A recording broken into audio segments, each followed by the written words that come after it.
다스리고 백성을 구하는 리더의 이야기, 경제재미 초계 정혜경입니다. IT 기술의 발달로 우리는 그야말로 디지털의 홍수 속에 살고 있습니다. 그런데 여기에 비트코인, 암호화폐, 메타버스와 같은 신기술이 웹 3.0이라 불리며 빠르게 우리 삶에 다가오고 있는데요. 그 원천은 바로 블록체인 기술에 있습니다. 그렇다면 블록체인이 바꿀 우리 미래는 어떤 모습일까요? 오늘 경제재미 촉에서는 박용범 한국블록체인학회 회장님 모시고 이야기 들어보겠습니다. 해킹을 당하거나 다른 사람들이 오남용을 하는 데 문제가 있거든요. 어떤 기록이 남으면 그걸 수정하거나 바꾸지 못하게 하는 신뢰를 주는 기술이다. 어떻게 대응하고 어떻게 해야지만 나 자신을 보호하고 그 이점을 잘 이용할 수 있는지.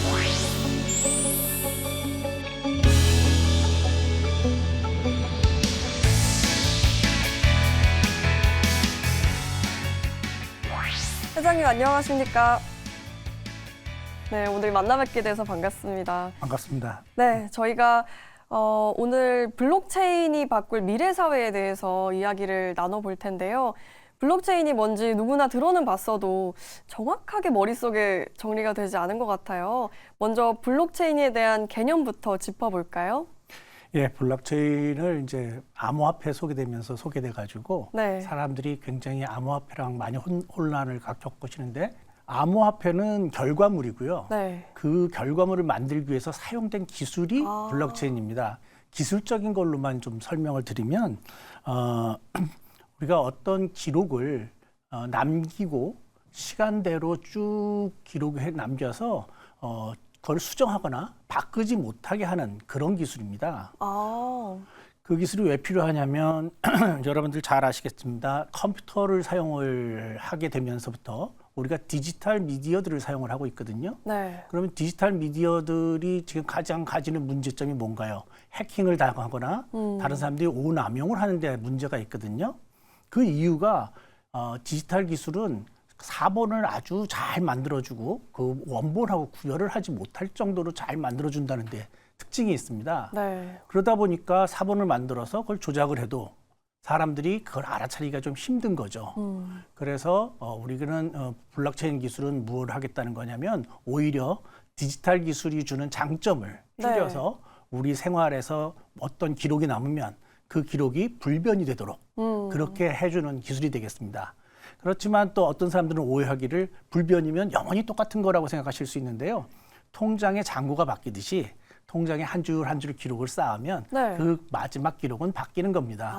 그러니까 바뀌었다는 것조차도 기록을 다 남겨서 쭉 트레이스할 수 있게 해주는 그런 기술이 되겠습니다. 네. 그렇게 되면 우리가 이 디지털 세상에서 겪게 되는 많은 문제를 줄일 수가 있거든요.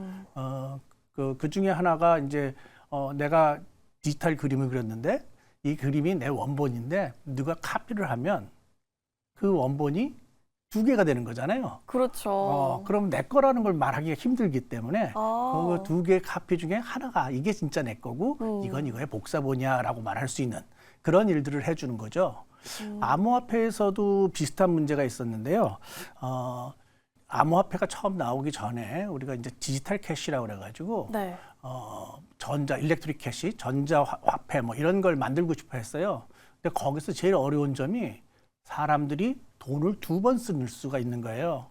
그대로 원본 똑같은 걸 만들 수 있으니까요. 네. 네, 그래서 그렇게 이중 지불이라고 하는데 이중 지불을 막아줄 수 있는 기술로 사용되기 시작한 거죠. 아주 좀 아이러니한 건데요. 디지털 기술의 장점이 네. 오히려 우리 생활에서는 힘든 부분들이 있었고 그것을 막아줄 수 있는 기술로 나온 것이 블록체인 기술이 되겠습니다. 그러니까 사람들이 이제 믿을 수가 있네. 그래서 신뢰를 주는 기술이다. 신뢰의 기술이다. 이렇게 말을 하는 겁니다. 블록체인은 신뢰의 기술이다. 이렇게 언급을 해주셨는데요. 또 블록체인 얘기를 할 때 꼭 빠지지 않는 게 웹 3.0이라는 용어더라고요. 이 웹 3.0 어떤 시대를 말하는 건가요? 예, 웹 3.0 참 멋있는 단어긴 하는데 아직 그러니까요. 예, 아직 확정은 된 건 아닌 것 같고요. 아, 현재 진행형이에요? 예, 예. 왜냐하면 어떤 사람들은 인터넷의 넥스트라고 말하는 사람도 있고요. 어떤 사람들은 웹 3.0이라고 부르기도 하고 또 저 같은 사람은 세만틱 웹이랑도 관계가 있네 이렇게 생각을 하거든요. 그 이유 중에 하나가 우리가 인터넷을 통해서 굉장히 많은 거래들을 지금 하고 있습니다. 그런데 그 거래를 증명하는 방법이 소위 말하는 플랫폼 기업이라는 걸 통해서 지금 하고 있거든요. 네. 뭐 물건 인터넷에서 사고 파실 때 로그인 하시죠. 그렇죠. 예, 그래서 그 플랫폼 기업을 통하는데 이 플랫폼 기업들이 좀 몇 가지 좀 애로사항을 만들어 있습니다. 있습니까? 네. 뭐 이제 제가 뭐 기업을 특정 지으면 안 되겠지만 우리가 국제 거래를 하기 위해서 그 거래 신용을 하기 위해 가지고 우리 개인 정보를 중국 회사에 이렇게 맞아요. 넘겨줬는데 그거는 그 사람들은 거래를 트기 위한 정보를 넘겼다고 하지만 우리 입장에서 보면은 내 개인 정보가 중국에 넘어갔어? 하고 좀 놀라는 날이 있거든요. 그러니까 플랫폼 기업이 우리의 어떤 권한을 굉장히 많이 대행을 하고 있습니다. 네. 그래서 그런 플랫폼 기업의 문제가 남아있는 한 우리가 지금 뭐 보통 우리가 인공지능의 세대 이렇게 세계 얘기하지 않습니까? 인공지능 같은 거에 어떤 거래를 맡길 수가 없어요. 자, 생각해 봅시다. 우리가 인터넷을 통해서 내가 거래하는 것을 앞으로 오는 인공지능을 이용해 가지고 거래를 자동화하고 싶어요. 그런데 거래를 자동화할 때 나는 지금 현재라면 플랫폼 기업에 내 정보를 다 주고 인공지능도 플랫폼 기업이 알고 있으면서 거기서 작동을 시켜야 되거든요. 네. 그러면 사실은 내 정보와 나의 어떤 거래 내역 또는 아주 나의 은밀한 생활, 뭐 물건 사는 게 그렇게 은밀한 것 같지는 않지만 어쨌든 모든 게 기록이니까요. 그렇죠. 사생활의 한 기록 네. 이런 게 플랫폼 기업을 통해서 얼마든지 넘어갈 수 있는 것이 된다는 거죠. 그런데 아까 말씀드린 것처럼 신용을 블록체인이 신뢰 기술이라고 그러면 네. 나라는 사람, 나 자신, 개인들을 신뢰를 블록체인을 통해서 줄 수 있다 그러면 더 이상 우리가 플랫폼 기업을 통하지 않아도 되는 거죠. 그런 것을 우리가 DID 기술이라고 하는데요. 네. 그것을 써가지고 나는 직접 나의 증명 그리고 또 내 거래를 내 신용을 가지고 다 진행을 할 수 있게 되는 거죠. 그렇다면 이제 내 신용을 내가 찾아왔으니까 거기에 인공지능을 덧붙여서 아주 필요한 거래나 혹은 세금을 내거나 이런 것들 전부 인공지능한테 맡길 수 있게 되는 겁니다. 네. 그러면 이 블록체인 기술과 인공지능이 합쳐져 가지고 우리가 세상을 살게 되는 거죠. 지금 우리가 굉장히 많은 거래가 지금 인터넷 통해서 움직이잖아요. 네. 근데 거래는 지금 하는 것 그대로 하고요. 그걸 인공지능 에이전트한테 맡기는 거예요. 네. 맡겨놓고 나는 내가 필요한 서비스를 그냥 이용만 하면 되는 겁니다. 그러면 뭐 물건을 찾으려고 고민 안 해도 되고요. 내가 필요한 스케줄만 잡으면 거기에 필요한 예를 들어서 여행을 간다. 스케줄만 잡으면 호텔 예약서부터 뭐 자동차 예약, 비행기 예약을 다 해주는 거죠. 그럼 나는 그냥 공항에 가서 비행기 타고 호텔에서 묵고 먹을 거 먹고 차 타고 돌아오면 되는 겁니다. 즉 모든 게 나로부터 시작되고 네. 내가 편한 세상을 살 수 있게 되는 거. 그것을 우리는 보통 웹 3.0이라고 부릅니다. 그런데 플랫폼 기업이 가지고 있는 그런 개인정보의 양이 너무 방대해서 이걸 독립적으로 유지하거나 관리하기가 너무 감당하기가 어렵지 않을까 싶은데 블록체인 기술이 어떻게 보완을 한다는 건지 머릿속에서 잘 상상이 되지가 않습니다. 예. 아주 간단한 예가요. 네. 혹시 뭐 우리 아나운서님은 학창 시절 기억하실 것 같은데 네. 처음에 이제 우리가 고등학교 졸업하고 나면 이제 나이가 술 한잔 하고 싶은 나이가 되니까 성년이 되면 그렇죠. 그렇죠. 네. 그래서 술집을 갑니다. 근데 아직도 앳된 얼굴이니까 네. 술집 주인이 너 저기 신분증 좀 보자 이런단 말이에요. 그때 신분증을 내놓으시면 신분증에는 어떤 정보가 들어있죠? 내 나이만 있는 게 아니죠. 주소도 있고요. 맞습니다. 네. 밝히고 싶지 않은 내 옛날 얼굴도 있죠. 어쨌든 그런 기록들이 쭉 있는데요. 네. 그 기록을 다 보여줄 이유가 없는 거잖아요. 필요한 것만 뽑아서 보내줄 수 있으면 좋겠죠. 너무 좋죠, 그러면. 맞습니다. 사실 우리가 기록이 굉장히 많은데 그걸 왜 플랫폼 기업이 다 갖고 있냐 이거죠. 내가 필요할 때 내 나이만 보여줄 수 있도록 하면 좋겠다. 네. DID 기술이 사실 그런 걸 해주는 기술이거든요. 그러니까 내 정보는 내가 다 갖고 있고 필요할 때만 내 정보를 그리로 보내주는. 그러니까 그 방대한 자료가 플랫폼 기획에 있는 게 아니고 내가 갖고 있는 게 되겠습니다. 네. 그래서 내가 갖고 있는 거를 내가 알아서 필요한 것만큼씩 정보를 주면 되기 때문에 각자 정보가 나눠져 있으니까 그렇게 방대하진 않습니다. 이렇게 블록체인 기술이 우리 사회에 적용이 되고 있잖아요. 그렇다면 실제 사례가 좀 궁금한데요. 블록체인이 바꾼 좀 변화의 모습들 어떤 게 있었나요? 블록체인이 바꾼 모습은 이제 제일 잘 보이는 건 암호화폐가 되겠고요. 네. 지금 꽤 여러 군데 응용이 되고 있는데요. 지금 키사라는 기관이 있습니다. 거기서 뭐 여러 군데 이제 뭐 우리 행안부나 이런 데랑 해서 좀 운전면허 또는 주민등록 이런 것들을 이제 블록체인 기술로 쓸 수가 있죠. 이 블록체인 기술은 조금 더 깊게 한 번 더 설명드리면요. 분산 처리 기술이거든요. 네. 그렇기 때문에 기록이 한 군데만 있는 게 아니고요. 여러 군데 있습니다. 그래서 우리가 기록이 여러 개 있으면 예를 들어서 여기는 지금 충무로죠.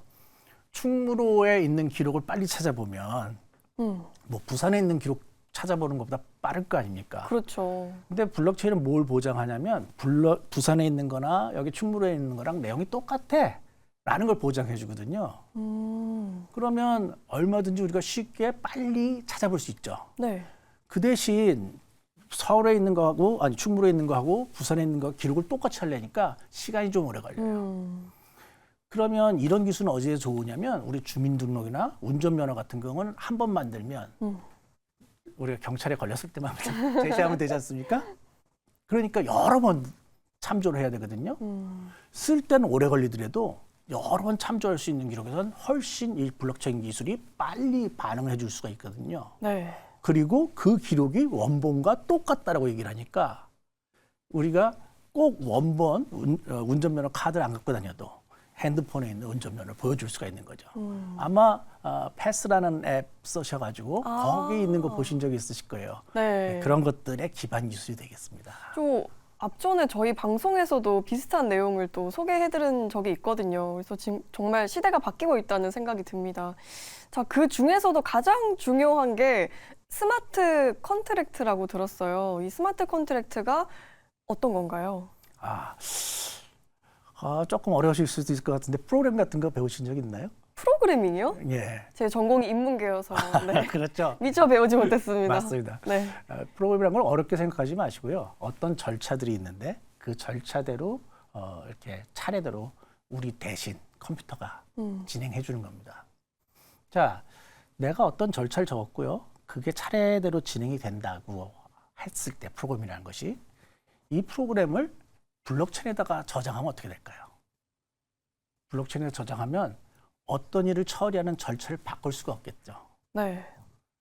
스마트 컨트랙트는 우리가 보통 프로그램이라고 불리는 거를 블록체인에다가 저장해 놓는 겁니다. 예를 들어서 제가 이제 복덕방 가서 아파트를 하나 계약을 했어요.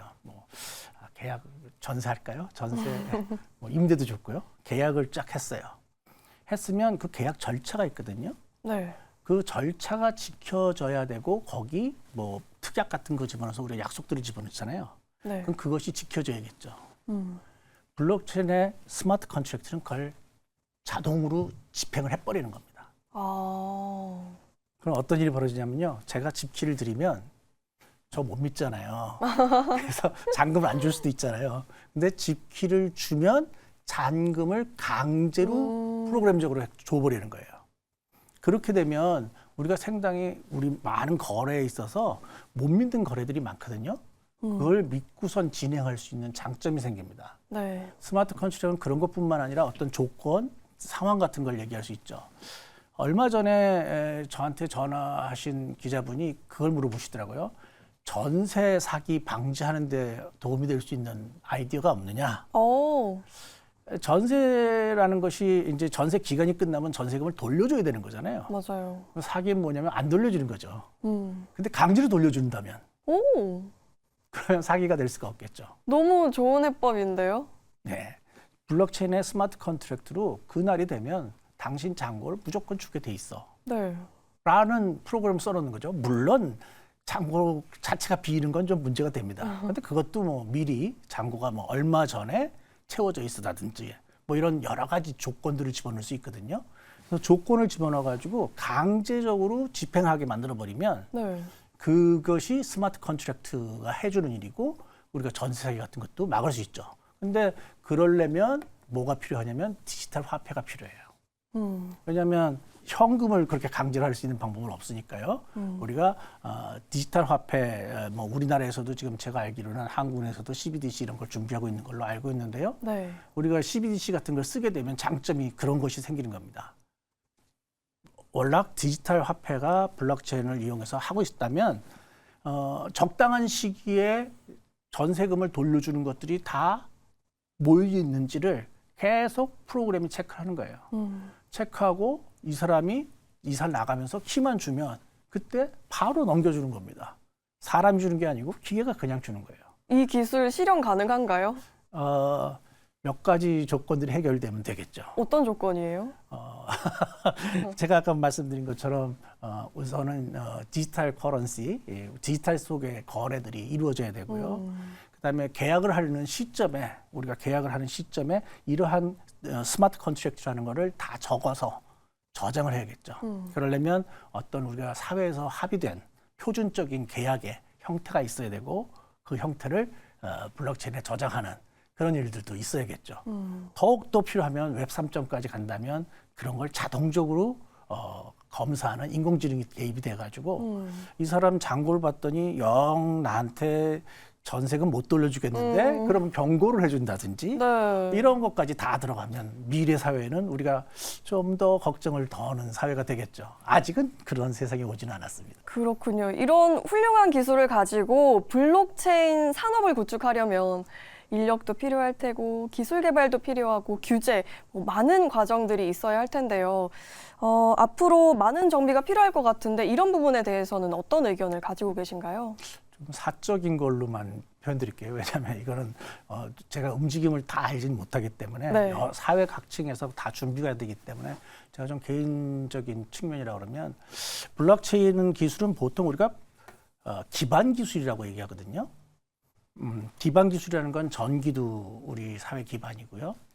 또 수도도 사회 기반이거든요. 근데 지금 우리가 정보 사회고 정보가 기반으로 돼 있는데 기반 기술로 사람들이 얼만큼 인식을 하고 다루고 있는지가 좀 의심스러운 부분들이 있어요. 얼마 전에 이거 얘기해도 되죠? SMS 하나가 사고가 났었습니다. 네. 그랬더니 그 사고는 모 군데에 그 데이터 센터에 불이 난 거였는데 사회가 멈춰버렸어요. 맞아요. 예. 기억하세요? 그래서 사회가 멈춰버리는 사회가 벌어졌는데 이거는 마치 우리가 전기나 수도 같은 기반 기술이기 때문에 이런 일이 벌어진다고 봐야 되거든요.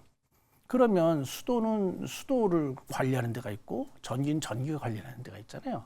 그렇다면 우리 정보의 흐름과 이런 것들을 잘 관리하는 데는 어디죠? 이게 좀 필요한 것 같아요. 기반 기술이라고 우리가 인정을 한다면 블록체인 청도 좋을 것 같고요. 아니면 디지털 청도 좋을 것 같고요. 그래서 전반적인 사회 전체의 균형과 이런 걸 좀 잡아주면서 거기서 블록체인을 사적인 영역에 놔두지 않고 공적인 영역으로 가지고 들어간다면 좀 더 빠른 것이 되겠죠. 과거에는 블록체인 기술이 전 세계적인 어떤 걸 할 수 있다고 생각하는 사람들도 많았지만 네. 점점 요즘은 어떤 세부적인 쪽으로 좀 흘러가고 있거든요. 그렇다면 우리나라 같은 규모라면 굉장히 좋은 크기예요. 우리가 디지털 기술들을 시범 사업을 할 수 있는 굉장히 좋은 규모거든요. 네. 이런 규모에서 우리가 블록체인 자체를 국가에서 운영을 하고 이 블록체인에서 운영된 거기다가 신산업을 만들도록 사람들이 거기다가 비즈니스를 만들고 거기다가 인공지능을 얹어서 웹 3.0도 해보고 네. 뭐 이런 것들을 쭉 해볼 수 있다면 굉장히 좋을 거라고 좀 생각합니다. 그래서 제가 생각할 때는 디지털 정보의 어떤 것을 이제는 공적인 영역으로 좀 해석을 하고 그냥 사기업에 맡기는 것이 아니라 어느 정도 우리가 공공의 꼭 뭐 국가기관이 아니어도 좋습니다. 준 형태가 될 수 있으니까 그런 데서 좀 다룰 수 있는 형태가 좀 있었으면 좋겠고요. 그것뿐만 아니라 이제 우리가 교육이 좀 필요합니다. 왜냐하면 어느 정도 기술자를 만들 수 있는 건 이제 우리가 역량이 어느 정도 돼요. 학교에 이제 좀 이게 활성화되고 뭐 지원 사업이 이루어진다면 인력은 키울 수 있습니다. 문제는 이러한 기술을 처음 대하는 사람들은 당황한다는 거죠. 사실 나이 드신 분들이나 정보 소외층에서 이 블록체인 기술을 아까 처음에 말씀하신 것처럼 이해도 잘 못하는데 너무 많은 게 바뀌잖아요. 네. 그 바뀌었을 때 어느 거를 내가 믿을 수 있고 어느 걸 믿으면 안 되는지 사실 그 비슷한 효과가 언제서 일어나냐면 암호화폐 때문에 일어났었죠. 암호화폐라고 그러니까 사람들이 다 좋은 건 줄 알고 믿어가지고 피해 보신 분들이 꽤 있죠. 네, 암호화폐가 무슨 국가에서 발급한 게 아닌데 아까 네. 말씀드린 것처럼 사적으로 발급했고 약간 좀 사기성 있는 그런 것들을 그런 사고들이 좀 있었습니다. 이거는 제가 볼 때는 우리가 신기술이 들어오고 새로운 것이 왔을 때 사람들의 어떤 공감대 이런 걸 느끼는데 또 그 기술을 이해시키는데 너무 소극적이었다는 생각이 들거든요. 그래서 일반적인 이런 기술이 들어오게 했을 때 국민들이 어떤 식으로 바뀌고 그것을 어떻게 대응하고 어떻게 해야지만 나 자신을 보호하고 그 이점을 잘 이용할 수 있는지 그러한 것을 활동을 해야겠죠. 저는 그것이 다 모두 교육에 속하는 영역이라고 생각하고요. 그 교육을 꼭 이공대만 아니라 굉장히 많은 데서 시켜야 될 네. 거라고 생각합니다. 비슷하게 인공지능도 좀 비슷한 면이 있습니다. 네. 이용할 수 있는 사람과 못 이용할 수 있는 사람 큰 차이가 있죠. 블록체인 산업이 발달하기 위해서 우리 사회에 필요한 점들을 잘 말씀을 해주셨는데요. 마지막으로 목표와 계획이 있다면 또 한 말씀 부탁드립니다. 많은 사람들이 혜택을 볼 수 있는 일들이 좀 벌어졌으면 좋겠습니다. 기술 발전이 되면 네. 얘기가 좀 중복이 됩니다만은 그 기술 발전의 이점을 누리는 것이 좀 어려울 때가 있어요. 네. 그리고 또 그 기술을 잘못 이해해가지고 제대로 적용을 못할 때가 있습니다. 그래서 저는 개인적인 바람이 있다 그러면 좀 더 지금 약간 암호화폐가 너무 비싸서 다 남의 일처럼 생각을 하고 또 암호화폐가 좀 문제가 있는 부분들이 있어서 사기로 생각하는 사람들도 있고요. 이런 다양한 사람들이 새로운 기술로 이해를 하시고 그게 우리 생활을 어떻게 바꿔갈 것인지에 대해서 같이 열띤 토론과 교육이 이루어지기 바랍니다. 그래서 많이들 혜택 보셨으면 좋겠습니다. 네, 알겠습니다. 블록체인은 단순히 연구자들이나 산업에 관련된 종사자만의 이야기가 아닙니다. 우리 모두의 삶을 바꿔줄 새로운 기술인데요. 웹 3.0 시대에 맞서서 국가 경쟁력을 키우기 위해서는 산학연은 물론 정부와 국민까지 함께 사회적 지지와 합의가 필요할 것 같습니다. 블록체인이 바꿔줄 미래 사회의 모습 저도 기대하겠습니다. 지금까지 박용범 한국블록체인 학회장 모시고 이야기 나눠봤습니다. 오늘 말씀 감사합니다. 고맙습니다.